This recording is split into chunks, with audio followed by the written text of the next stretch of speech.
Hello everyone, today I'll show you how to add border to a comment box using Nitro Pro PDF Editor. This is my PDF file and see this one call out comment box and this one on text box comment. Now we click on this comment box and select and see the select area now showing and this properties option click here and this is border color option and select no border. That's there is no border. If you select in color like this one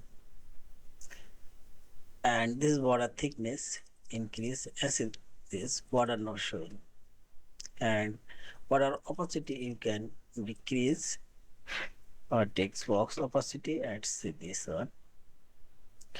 Also at this colored box border select properties option and this border and select more color. You can select your custom color,